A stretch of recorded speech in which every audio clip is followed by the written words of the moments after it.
We just had two extraordinary presentations by them. Now let's see if we can, tackle some of the bigger questions together. And of course, you will be able to give your questions and remarks. We'll be here for about 45 minutes. I think it's a good idea to remind everybody what brought us together here. The book by Jonas Staal, new book, Climate Propagandas, Stories of Extinction and Regeneration. Who's read it? Okay, all the others can leave now. No, but all the others should get it. It's also available here and should read soon. It looks small. It is big. I am utterly blown away by the book. It is crystal clear and poetic at the same time. It is sad, it is angry, it's enraged, it is merciless in its analysis of the climate propagandas that kill us, everything and everyone on this planet and the planet itself.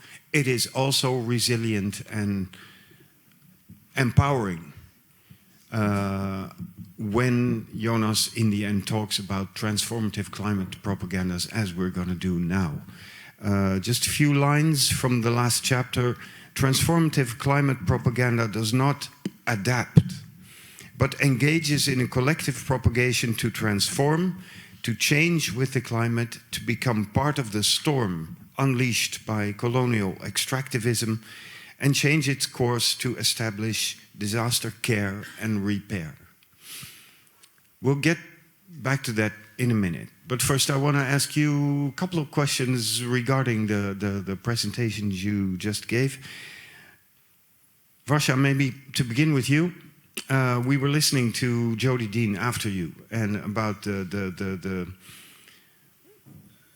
many meanings of the word comrade and the value of the comradeship between us and the objects around us. You were talking just before that about the international solidarity and the networks that you and so many other people have created, be it in Honduras or Zimbabwe or the Mediterranean or in the ICJ. Would you describe the people taking part in these networks as comrades? Is comrade a thing when you work together? The short answer is yes. We do describe ourselves as comrades in every single experiment, project, victory and failure that we're engaged in. But I think for me, comradeship is a camaraderie in two ways, right? One is the kind of more affective comradeship, if you may, which is very innocent terms. Right before I came here, my partner's daughter, who's 8 years old, I was blowing out a candle and she said, make a wish, make a wish. And I just made something. And she said, what did you wish for? I said, I'm not supposed to tell you, am I? And she says, no, I always wish for the same thing. She's 8, she's a bit precocious, but she's not, always wish for the same thing. What do you wish for? I wish for climate change to stop. And which obviously made me feel like shit, because that is not what I'd wished for when I blew out the candle. And she said simply, because anything that I want is less important than climate change, because it's something that's happening to everybody. So obviously the kind of very simple, innocent, maybe it's not so innocent, in fact, but the real affective version of comradeship is simply, I think, the injury to one, an injury to one is an injury to all, which we all feel. But the second kind of question which is interesting is what does material solidarity look like if I'm trying to act on my comradeship, be a comrade to someone. And I think that takes multiple roles, and that requires for us, anybody that is serious about being a political actor, activist, whatever is the label that you may choose for yourself in your politics, is an investigation, I believe, of your role and where is it that you can actually intervene, right? So in the Palestinian cause, for example, you of course have a protagonism from the Palestinian resistance themselves. There is a different comradeship from the Houthi rebels of Yemen.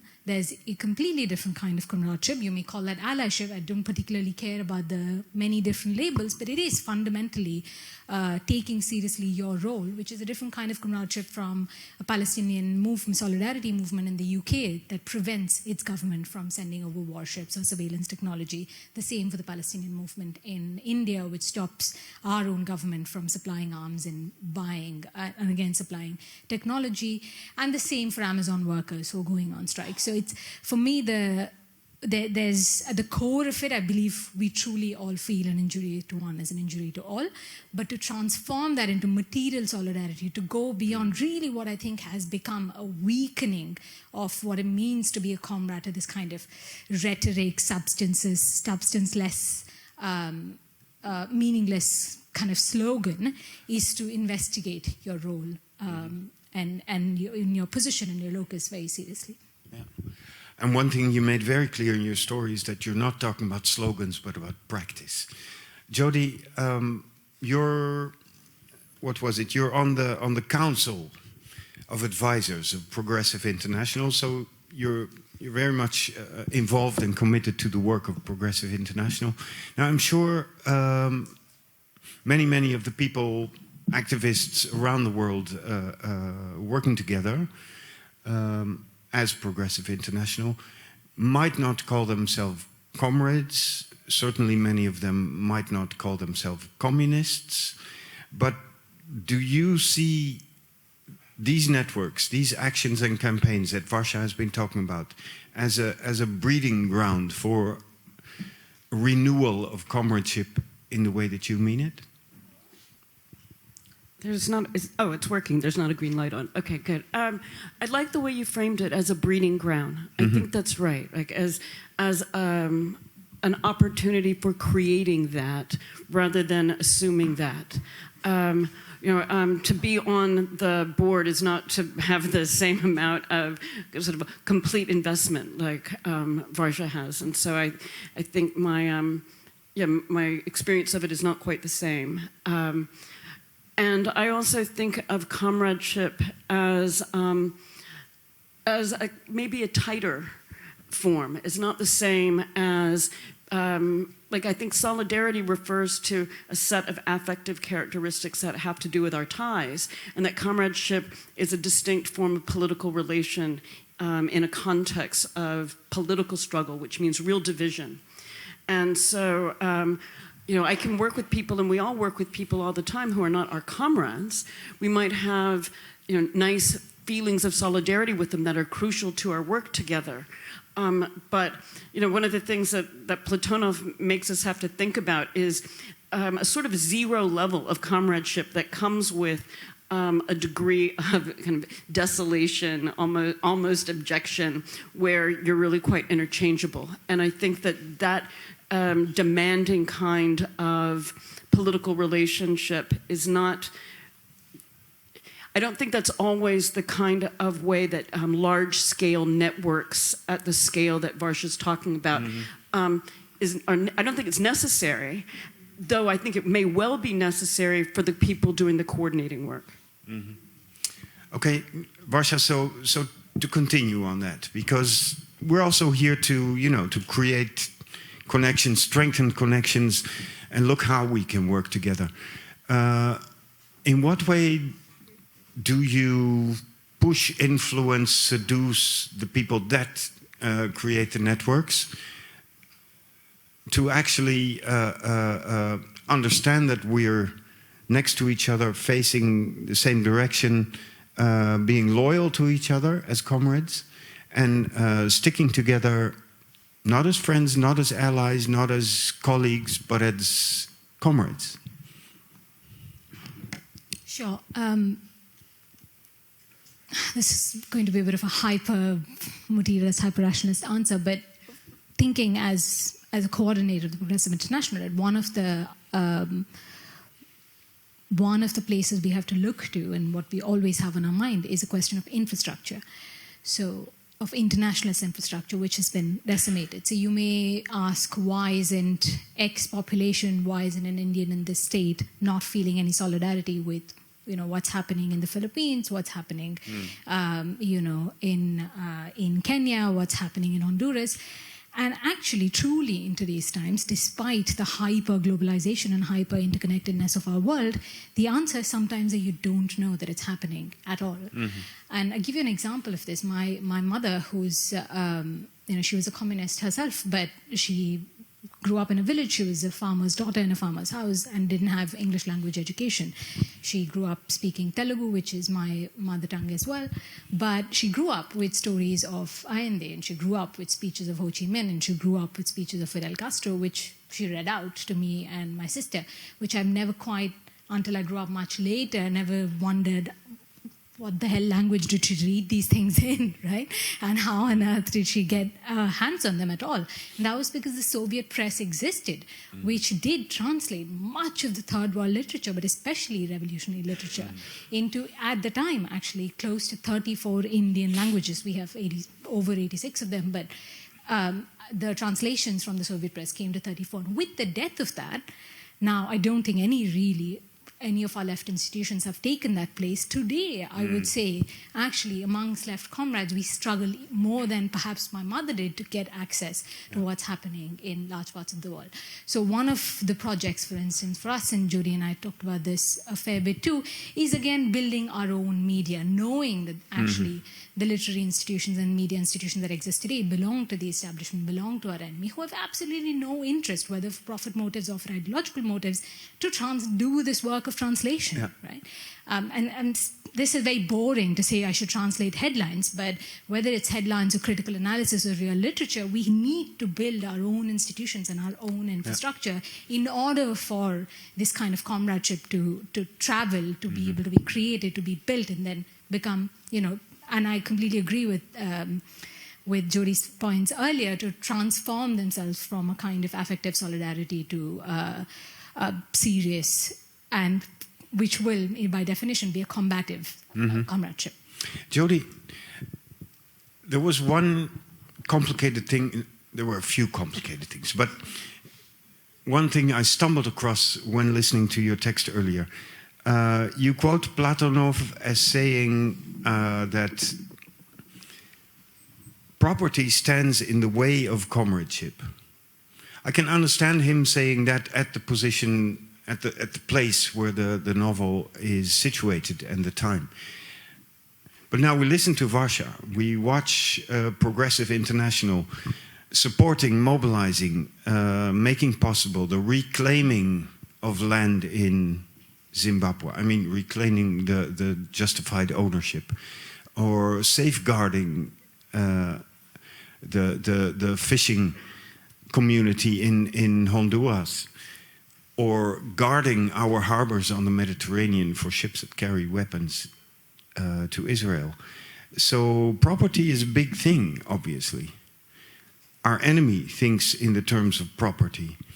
And then Platonov says property stands in the way of comradeship. So, I'm afraid he's going to try to split us here, and the work of the Progressive International is really crucial in the present, but I don't think Varsha would say that any of the things that she described are leading to the revolutionary overthrow of imperialism, capitalism, and property relations. I would say that they are building the kinds of connections and solidarities that are necessities for that fight. But I don't think that they themselves are going to sort of end Zionism and change the climate.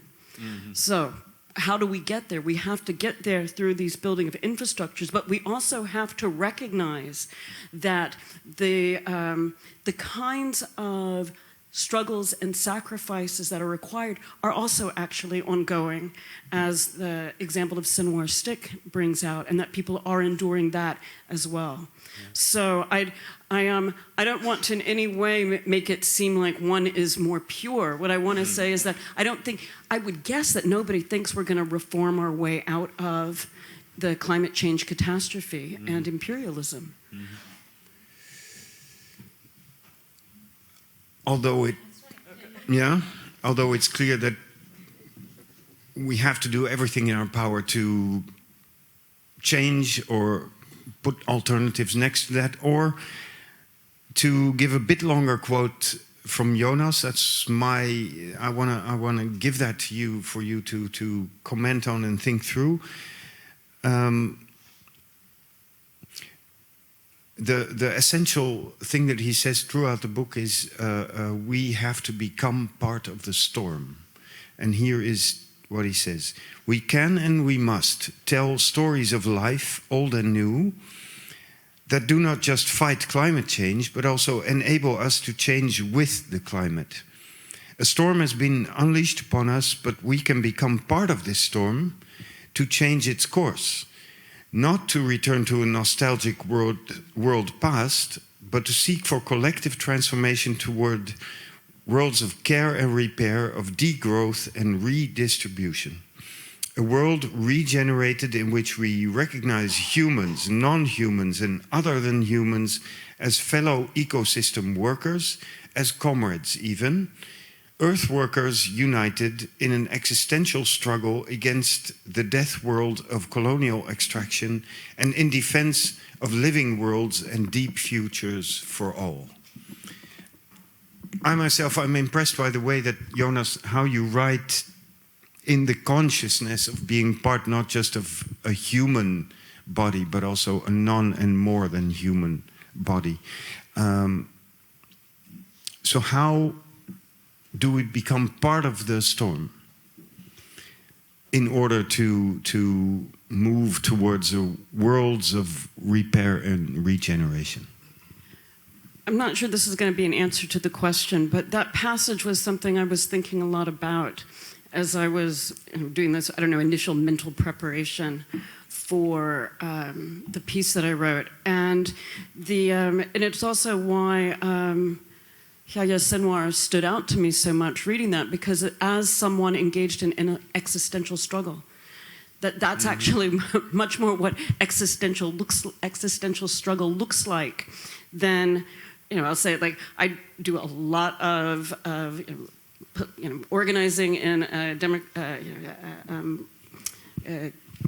communist-ish party in upstate New York, and my struggle doesn't look like that. I mean, it's dreary, but if you really want to take the existential struggle aspect seriously, then I think that we've got to not just have the kind of happy moments of comradeship and fighting gloriously towards a future. We also have to realize that it is bad now and it's going to be getting worse. And that it is the comrades who make us strong. But like in the Chevangori example, I mean, it's a crazy, weird novel, but it's literally, he describes like a pile of people on the edge of the city. Like they live as a pile. They have nothing. And it becomes this, in the book, he never describes the Bolsheviks this way, right? He describes the people with nothing but each other as developing something new. And so it's in the desolation, but it's not that. It's like holding on to the desolation part as a kind of recognition of what's necessary. It's not celebrating it at all. But it is also giving us a hint, I think, about the ways that our attachments to the things that have made our lives good are also barriers to the fight that is necessary. And I mean, folks in the global north, we have to deal with this a lot. Not everyone in the global north, because we're also, like, the similarities now brought about by 40 years of neoliberalism and austerity and the changing climate and the fires and the floods are sort of, let's say, making the spatial differences less different. Not completely, obviously. But there are more similarities, and that we have to also acknowledge this devastation aspect. We also have to, acknowledge this aspect of the devastation. Although I find that tough in your description and in Platonov's description, because when you speak about the wandering, propertyless, classless, post-revolutionary bastard people wandering around in the place and time he describes, and that destitution creates an opening, yeah, for a comradeship towards the future. I cannot help, this is tricky and delicate maybe, I cannot help but think about people today. People wandering propertyless out of the prisons in Syria. People in Gaza on the day that the ceasefire finally happens. People in Sudan when the ceasefire finally happens. It is very tough, and some would say cynical, to look at these people as existing at the moment of opening towards a future as comrades. Thank you so much for that question. I want to connect it actually with W.E.B. Du Bois, what was our missing interlocutor. Because Du Bois in Black Reconstruction talks about how 4 million newly freed, formerly enslaved Black people were the challenge, the historic challenge of democracy, and are always the historic challenge of democracy. And it was actually the failure in the United States to actually deal with this, right? To say, what do they need? They need education, they need property.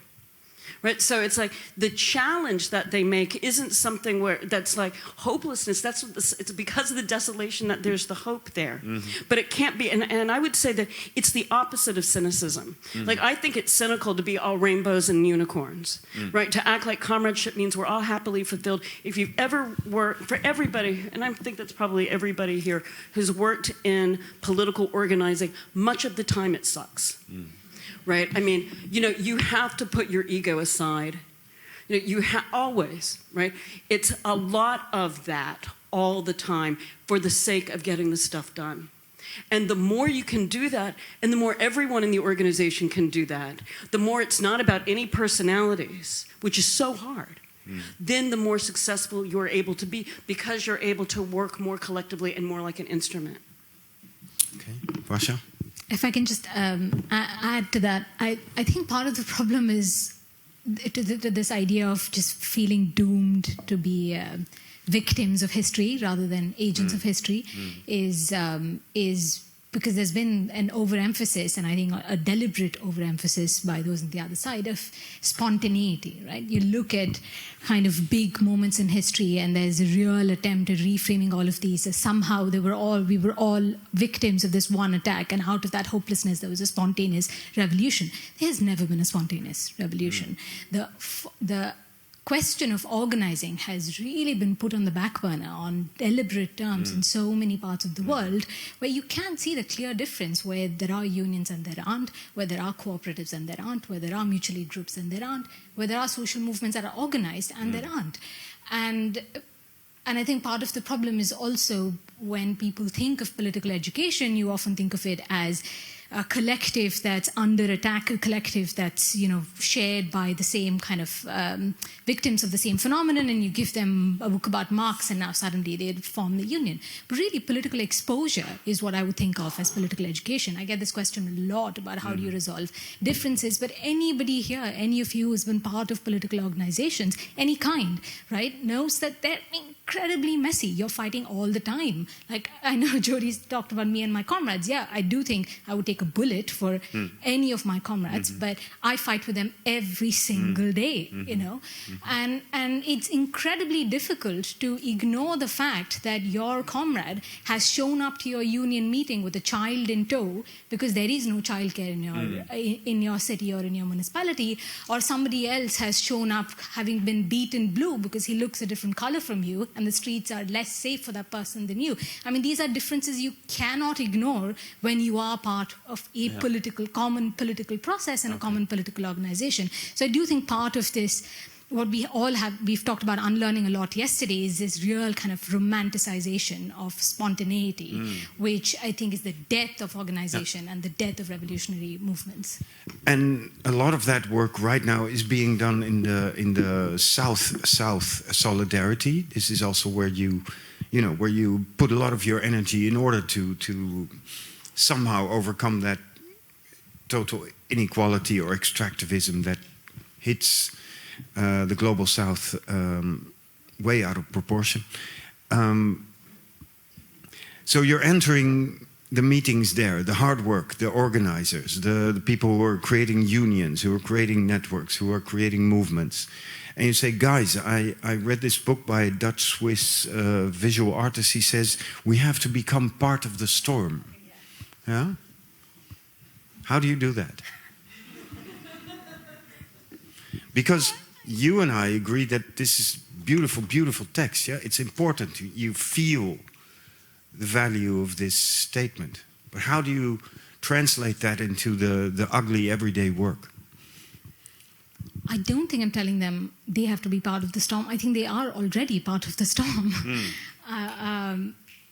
It just to maybe as a clarification perhaps of what the role of an organization like the Progressive International is, right? We are not organizers. I am not an organizer. I'm not doing the hard work that Jodie is doing in her own country, which is kind of literally go door to door and build comrades, convert them in to do the cause and build organizations. Progressive International starts from the very simple premise that despite the existence of incredibly revolutionary progressive movements, whether they're political parties or unions or social movements in large parts of the world, we remain discoordinated. We remain uncoordinated, and we actually feel isolated and alone when we shouldn't be, when we're all engaged in the same struggle. So if I don't think I'm saying anything by virtue of prescription or instruction to any of my members, but if I am saying something, it's to say, hey, you're part of the storm. These guys are also part of the same storm. Let's maybe do something together. But I do think that at every level, every single member does recognize themselves as part of the broader struggle, not just kind of confined to their local context. Yeah. Just checking, Jonas, do you want to step in at this moment or let us continue? Yeah? Okay, cool. But all the others here are less modest than Jonas Staal, so please raise your hand if you want to say something. Thanks very much for both presentations. I have a question about violence. And what the role of violence is in the struggle, whether it's counter-violence or defensive violence. And I'm thinking of what Jodie, the examples that you brought up, whether it's the Zod, like we are nature defending ourselves, or Palestine and Palestinian liberation struggles, or Sinwar's stick, which is a moment of counter-violence, or Comrade Luigi, and you didn't really explain who he is, but maybe you want to, and talk about the role of violence within the U.S. against like extreme corporate extractivism. Thanks for that. So that also is an opportunity for me to give Steve Lyons from Not an Alternative the credit for the Luigi graphic. Yay, thanks, Steve. So I don't know how many of y'all, probably know that the United States is one of the few so-called developed countries that doesn't have any adequate national health care. We pay an unbelievable amount of money for health insurance, and then the insurance companies often deny the claims, right? They won't pay it back. There was recently, right after Luigi shot the CEO and killed the CEO from United Healthcare, is that the name? United. He, right after that, right before it, a couple of companies had said that they were going to deny anesthesia claims if a surgery went over 2 hours or something like this. So yeah, so you're in 3 hours and waking up and okay, I guess you don't get any more anesthesia. But fortunately, after Luigi's shot that guy, then the companies came back and say, okay, we're not going to do that now. So there was a real victory that came about from this. Now, people might not like that. But one of the things that folks have been saying is when the political system and the economy are preventing very, very minimal claims to justice from being met, the people decide.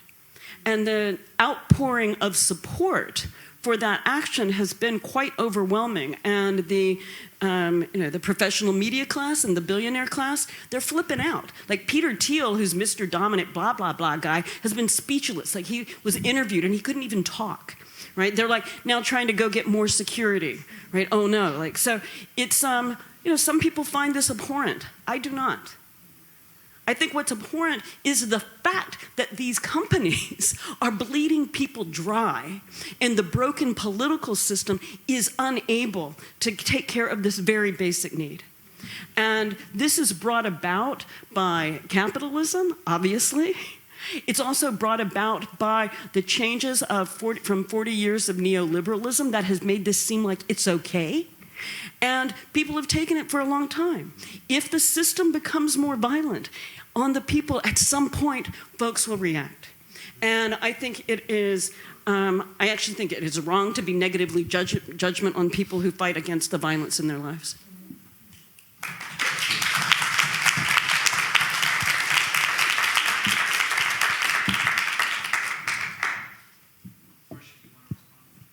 Up there? I can go, Jonas. Sure, I don't think I have a different response from Jodi's. Anytime someone asks me to judge whether a people's resistance is violent or not, and I can go back to them with a question of their normal state of affairs of life, where the state is repeatedly violent against us, against nature, against our families, against our children, and something that never gets characterized as violence in the first place. And I don't think that's just a whataboutery trick for debate. It's a very real question as far as we're talking about propagandas and narratives and what words we use, where if we're going to start talking about violence, let's first talk about the active murder that states engage in every single day against our people. Okay. There's a question up here. It's a question for Jodi Dean. This is, I was very happy to hear you talk about Chevengour, which is just one of the most incredible novels I've ever read. And Platonov is just a fantastic writer. Everybody should read him, I think. You're also the writer of a book called The Communist Horizon. And my question is to do with actually the presentation of communism as it happens in Chevengour. So the way I read the book, when I read it, I think of it as a comedy, which is about actually a state of affairs where this, let's say, comradeship degree zero that you describe, enters a situation where communism is suddenly proclaimed, and it has happened. And it ends up being the case that nobody understands what that actually means. Up to the point, actually, that I think in the book even people are thinking that maybe the sun doesn't rise anymore now that there is communism.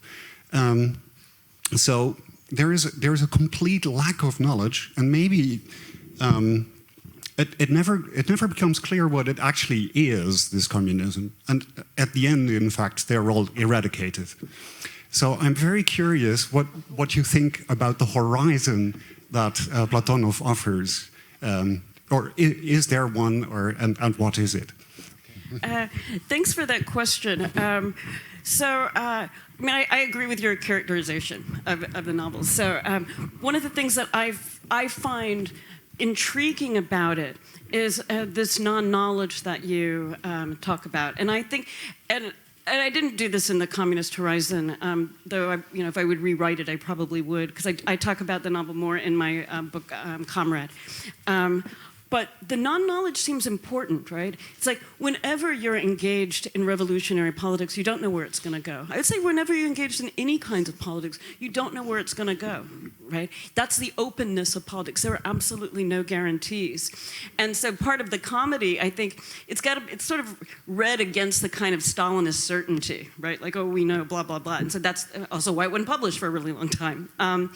But the other part of it that I find really intriguing is the new words. We talked a little bit yesterday about words and narratives and the new words floating around. And what's so wildly cool about Platonov's writing is the way he takes the language that, say, the Bolshevik language that is now going into society and has people use it, but in totally different ways. And they're not trying to be disruptive. They just can't make sense of their weird world. And this is the vocabulary available to them. And so what's so wild to me is this sort of nuanced recognition that actually just having new words for something tells you very little, because people will use it to make sense of the world in ways that will be very specific to them, even using the same words. So I don't know if that really answers your question very much, but. I just wanted to add something to what Jody said. I really I agree with everything you said, of course. There's a certain kind of eroticism to being engaged in political struggles, and a lot of that is because of the openness, I think, the possibility that you're building something new. And somehow it's funny to me that this is exactly what's used against us, so we're not giving this 100% certainty and guarantee that, and that's just like homework. But whereas what we're talking about is kind of like making a painting. You know you want to make something beautiful. I can't describe to you exactly what it's going to turn out to be, but that is the intention, and we hope that it will be beautiful. And you're making it not alone and together with loads of people. It's always funny to me that people, no, actually you'd rather this is a maths problem and homework that you finish exactly the way that flip the textbook and the answer is exactly the same as what you've come to, right? Anyway, this is not how I usually answer things, to this degree of abstraction, but playing to my artist audience today. Thank you. And Isa, you have a question. Yeah, and I think there was one. It works. Thanks for that, because it's not. Thanks. Because I wanted to bounce back on some of the dichotomy that I felt I heard between the celebration and the desolation, as though that was the choice we had. And that's the kind of binary that keeps coming when we are talking about organizing. And my sense is that there is absolutely no doubt, and I could not agree more with the fact that what we need is really serious, committed organizing, that it's not going to happen by itself just by wishing it. But I think that it jars with me the idea that talking about celebration and pleasure would be a kind of cynical world of unicorn, because most of political organizing sucks. That's not my experience. It's that I think that we need to accept that sometimes, you need to fight with people that are your comrades, and it's not necessarily horrible. Conflict is not necessarily horrible. And that sometimes, yes, you need to sit through really fucking boring meetings and you have the feeling that you've had the same conversation 73 times. But I think that we can also have moments of celebrations, and one of the things that I feel we need is also to transform our organizing manners and patterns so that it is not just fucking dreary, but that we find joy in the, and it's not joy ha, but we actually find the joy in organizing, so that we're not stuck in that binary. Also because I feel that they are in the privileged world. I think that there are loads of people who organize because they really don't have a choice. And I think that quite a lot of people, unfortunately, have the choice to look somewhere else. And it's that if we don't manage to have forms of organizing that are not just dreary, it's going to be really hard. And I really would like us to be able to find ways to work on our ways of organizing so that it's not just this binary opposition. Yeah, I don't think it was a binary. I think it was dialectical. And that, I know people don't like that language, but I do. I think it's dialectical. Like, I seriously, right? Like, the negativity is part of it. And in your own sort of glossing of your response, you also introduce the negativity. One of the things that I find is that particularly new people coming into the party expect it to be really like every intellectual who comes in expects they're going to be writing. Every person who comes in with sort of an art background wants to do art. Everybody who comes in with some other experience wants to be making speeches. And nobody wants to make the flyers, set up the room, make the phone calls. And the combination of you have to do different kinds of work. And it's not about, it's not about who you are. It's about what can you do and what's needed at this time. That's also something that people need to learn. And that sometimes if people come in expecting it all to be super fulfilling immediately, they don't see it. That sticking in for the long haul involves a kind of acceptance of the bad with it. That in fact the joy comes because you've accepted this over the long haul, and you can see those moments. Right? In the presentation I did with Sinwar, my segue into him was moments of unexpected joy. And that's what the Sinwar stick is about. The joy that comes about from this moment even of desolation. Right? That's where the hope comes in, and the fact that the kids are picking up the doggone stick and it's circulating that way. And the last image, right, that has the Handala figure from Palestinian graffiti, along with the other kids as they've got sticks at the drone. For me, that was an incredible moment of hope there. So I don't think this is a binary. I think it's dialectical. And so does Vasha.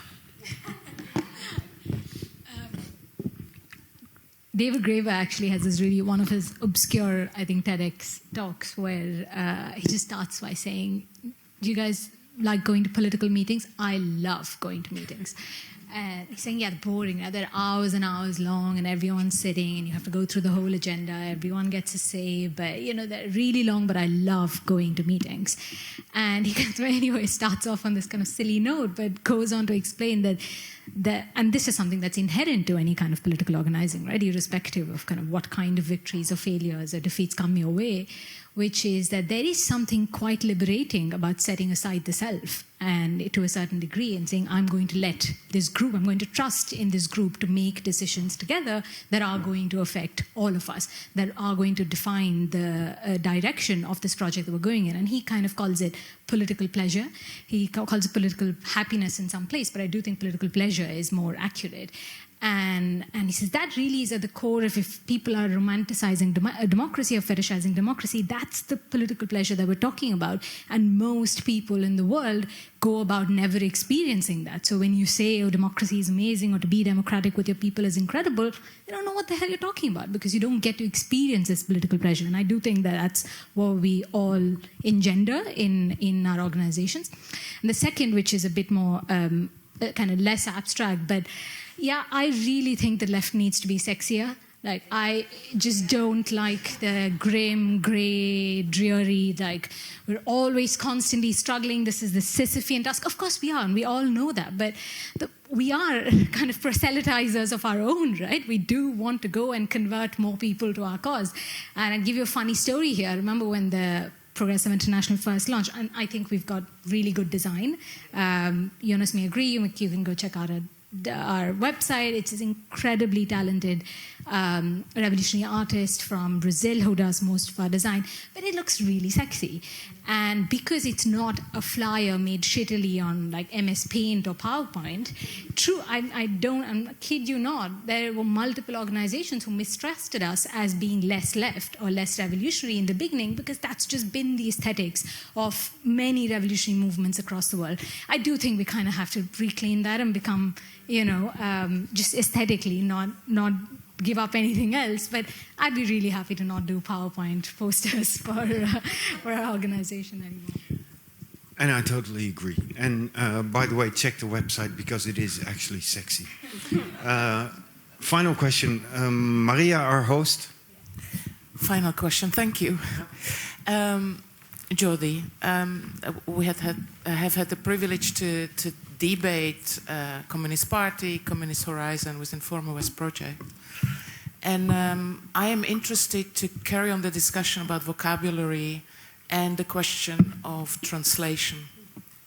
A side remark: in Slovak, comrade is sudruh, which may be of value for this conversation because translated literally, it means co-specie, which can be quite interesting. I never thought about it. You motivated me by thinking of Tavares and Tovar and Genosse from Genisse, etc. Anyway, this is just a remark and segue to the question of translation. And I will use a concrete example of Slovakia, where I've been teaching and wanted to read the Communist Horizon with my students. I was prevented to do it because any propaganda of communism is a criminal act. Within that idea and desire to work together, connect, collaborate, look at the same direction.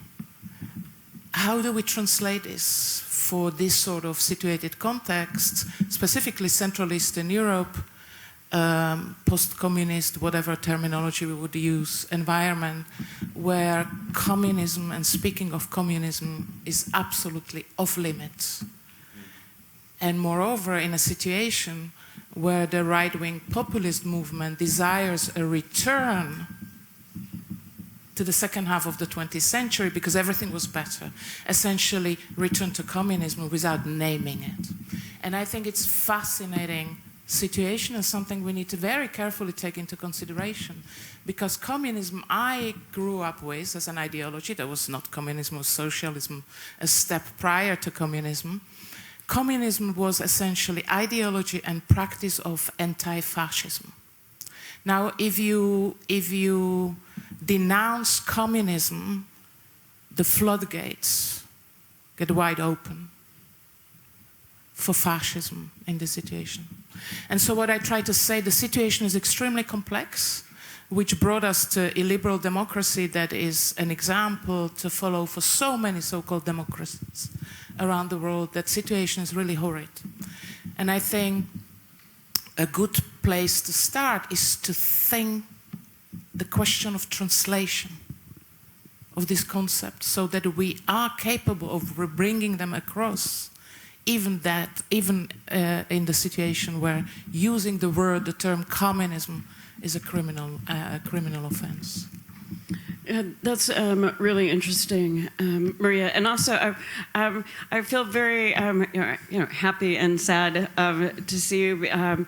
Well, happy to see you, but sort of sad under the circumstances, because it was part of the former West project that even led me down the path of writing the Communist Horizon and doing this work, and then then coming back to for the. One of Jonas's events, and so there's I really like having had this set of opportunities that you actually made possible, and I know there's many people who could say the same thing. And I loved the way that you mentioned that the translation is co-species, and so that seems like that can be a nice covert way to use a vocabulary that says literally co-species, and maybe that would escape the censors. And then it also gives a different materiality that can inspire people, even as there's a legacy to the aspirational qualities from the former experience in the former East. I think it's also crucial, and you say this already in your remarks, that in this time of rising fascism that we have to claim communism as the opponent of fascism. In the US, they just recently passed a law against the teaching of communism. Now, they pass all sorts of weird laws. Who knows whether or not that's going to happen, but we do know, students, faculty, artists have been, investigated, lost their livelihoods, expelled from their universities for anti-Zionist work over the last year. It's a longer trajectory, particularly for untenured scholars and precarious scholars who've worked on Palestine, who have faced repression for a long time, and now that's come to the fore and is encouraged, right? And so it's in fact because of the rising fascism that I think this kind of project becomes all the more urgent. Maybe even that it's forbidden can make it important. It's been so weird, like in the US, it's been the far right that seemed like it's the anti-establishment. It's got the oppositional energy. I don't think it's just the US. I think that's a number of European countries as well. And we've got to take that away from them. And maybe using these sort of, forbidden histories and forbidden languages can be part of that. Varsha, you want to continue on that? You okay? Then we're going to wrap this up. I want to thank you both, Jody and Varsha, for very powerful, very eloquent